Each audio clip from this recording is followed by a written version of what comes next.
I don't want you to be surprised by my choice of music today. The program is going to be more of a sober one, quite unusual from what we have always heard before.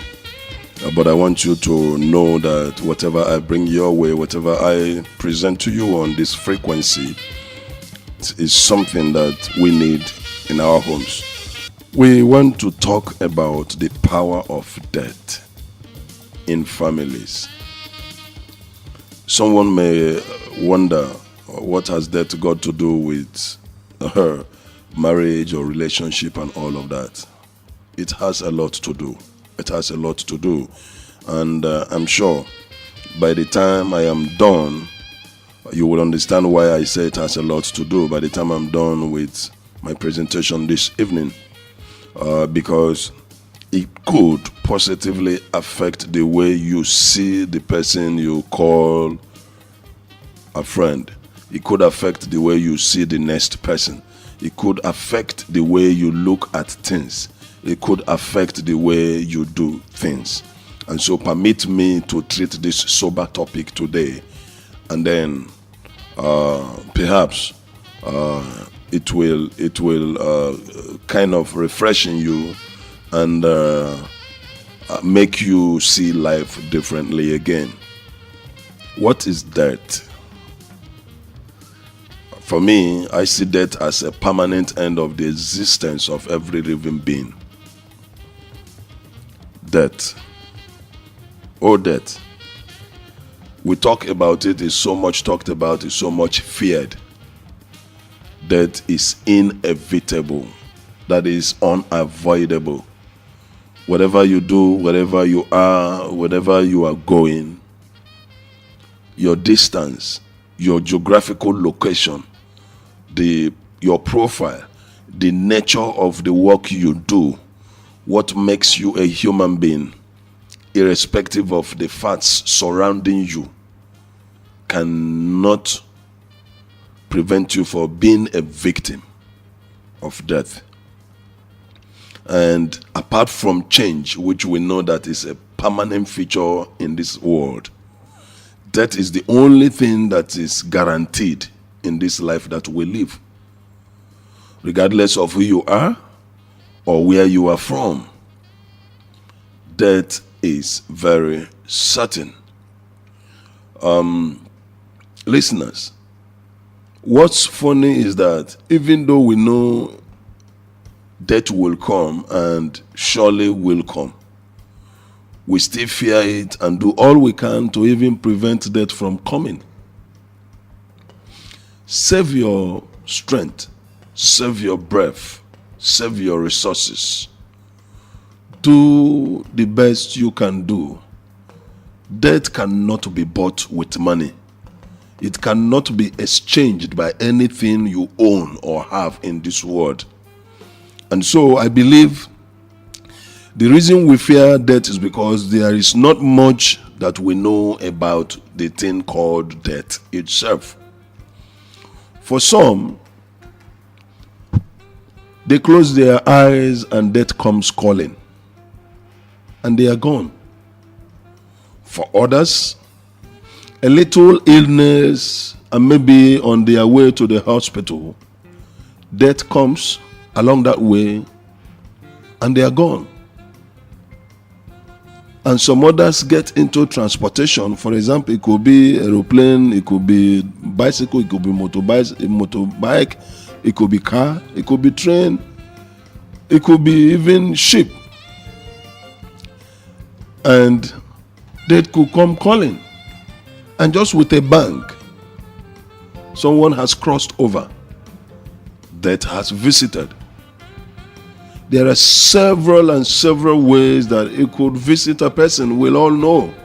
We have heard stories of how so person had died, how the other person had died, and so many stories are said and told about death.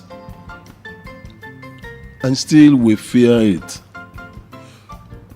The mystery of death is that it does not announce its time of visitation to anybody.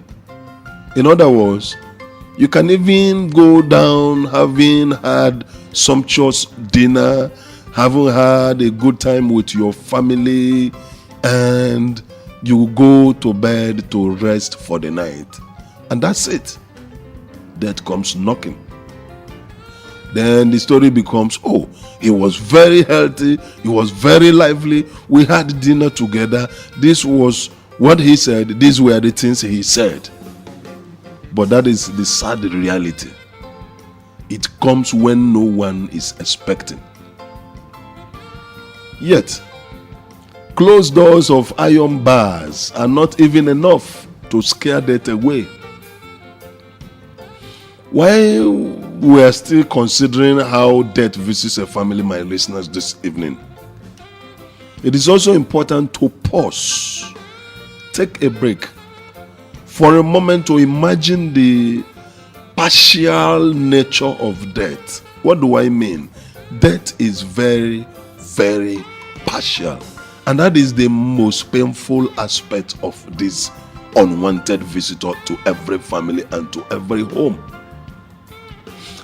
Take, for example, death has visited a young person in his prime or in her prime, while that person's parents of 50, 60, 70, 80 or 9 years are still alive. You see?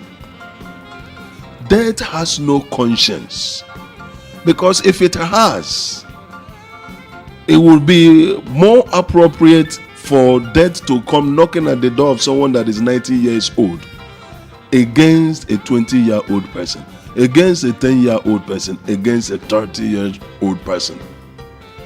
Because in our human analysis and justifications, you would wonder why an old man of 90 years or old grandmother of 90, 95, 180 will be alive. Death will spare them and take someone of 25, take someone of 30, someone that is calling the 90 or 80-year-old person grandfather or grandmother. That is the mystery of this thing that is called death. This unwanted visitor to every family. Death has grabbed a woman from a labor ward upon delivery, leaving the newly born baby motherless. How cruel. How cruel death is. In as much as there is no one to explain all these mysteries surrounding death, it makes it even more dreadful when you think about the fact that it does not knock on doors when it wants to visit. It does not announce to anybody, I will come tomorrow morning, I will come tonight. I will visit you on the way to the airport. I will visit you while you are on board the aircraft. I will visit you on the high sea inside that boat. I will visit you on that highway in that express journey you are embarking on. But notwithstanding the dreadful nature of death, my listeners, some people still do things as if they have come to inherit this world, or that there would never come a time when death will come knocking at their door. You see what I mean? So, if we all bear in our minds that death is inevitable, then there will be no gain dumping your wife of several years, for instance, because she hasn't given you a child. There will be no point in making juju to kill the other person because he is highly placed in the workplace than you are. You may have more professional qualification than that person.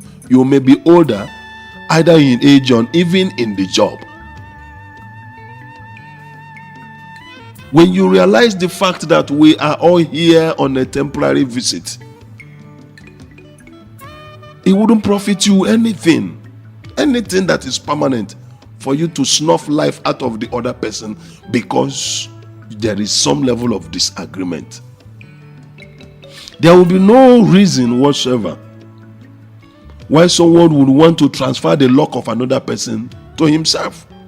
As we have heard people say, this person has taken the luck of this person, the luck of that person, and all of that.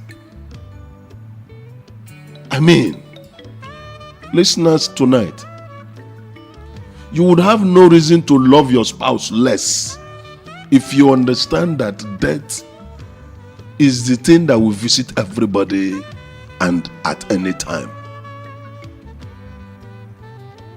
Some people dump their wife because suddenly they bump into someone else that is more beautiful or more handsome for the woman that dumps her husband for another man, or someone richer, someone more highly placed.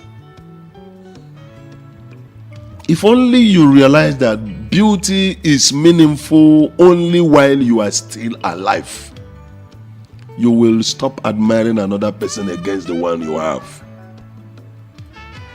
My dear listeners, what would you profit when you do all the evil things and you are seen as a wicked person, an evil person, a person that everybody wants to avoid, all because you want to gain everything, while you have at the back of your mind that a day will come when you will be no more to carry out all those wicked acts? Come to think of it, my dear listeners, this evening. Of what use will it be for you to fight and stress your life over something that is temporary? Unfortunately, whatever you are able to garner in this world will never be enough to keep anyone a moment longer when the wicked hands of death comes to take hold of you. Why do we fight one another? Why do families exhibit hatred all around? So much so that some people, when you look at their face in the morning, you become so scared to even say salam alaikum, good morning, to them. At the slightest mistake a wife does will be enough to begin to pounce on her. Have you given a thought for a moment? Supposing death has decided to visit at that material time that you hit that woman. Death will not come down by itself, neither will God come and say, it was not the blow you gave to the woman that killed her. The coincidence of the unwanted visitor happened at that time. Death took advantage of your wicked act and visited. You see what I mean? Some chase their wives out of the house in anger. Supposing in chasing her, she hits her leg somewhere, knocks her head at a place, and death takes hold of that opportunity to take hold of her. You will remain perpetually regretful for that act. You will be tagged a murderer because you were acting on provocation or anger, forgetting the fact that whatever we do in this world, whatever we do as a family, we cannot undo them when death comes visiting. Have you heard of any man or woman who has bought death with money? I ask you, my dear listeners, this evening, if there is, I want to know such a person. And I do know that if it were possible, most rich people in the world would not entertain death as a special guest, because they would have enough resources to batter him from visiting them. Yet everyone who dies in a manner that either a poor man or a rich man had died before.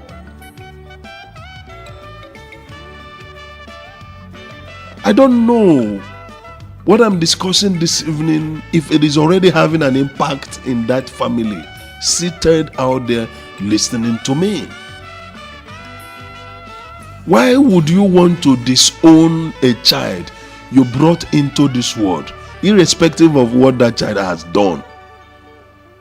Oh, he misbehaved, she misbehaved, she disobeyed me, he disobeyed me. I asked him not to marry that girl. I asked her not to get married to that boy. And against my advice, they got married.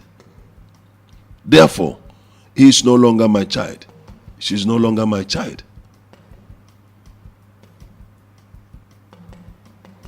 This is what we are saying.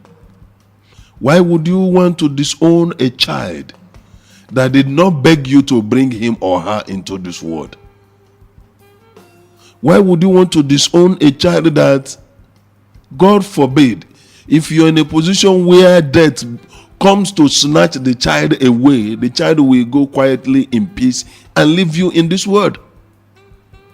Or death decide to come snatch you first and you leave the child behind to live that life that you said he or she shouldn't live.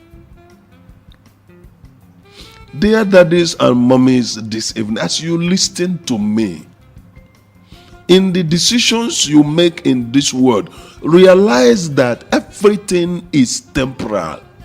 It's for a moment. Think about the time when you will no longer be around. What will people say of the decisions you took while you were here? How will your spouse remember you for? What will your children say after you when that visitor unwanted comes knocking? It doesn't announce itself. As I speak, the visitor is knocking at somebody's door as we are talking. By tomorrow morning, we will hear news of where the unwanted visitor had visited. This visitor is restless, is always going about paying visits. It's an unwanted visitor, yet we can't stop this visitor from visiting. As much as I have heard people say that this world is unfair, we must acknowledge the fact that God does not make mistakes. He gave the most two important things to mankind at equal measure. But sometimes, how we live our lives, how we conduct our families, our relationships, and how we apply the time apportioned to us here on earth is what makes all the difference. Though we try always to come to terms that death is inevitable, we still wish that it doesn't come calling early in our lives. But that is a mere wish. Because if wishes were horses, as the saying goes, even beggars in the street will ride horses. That's why when a loved one dies, it takes a toll on how some people live the remainder of their lives on earth. For some, they never recover from it till they are visited themselves by this unwanted visitor called death. And yet, for a few group of people, especially those who believe in God and the reality of the life hereafter, it is a temporary transition from this world to the world eternal.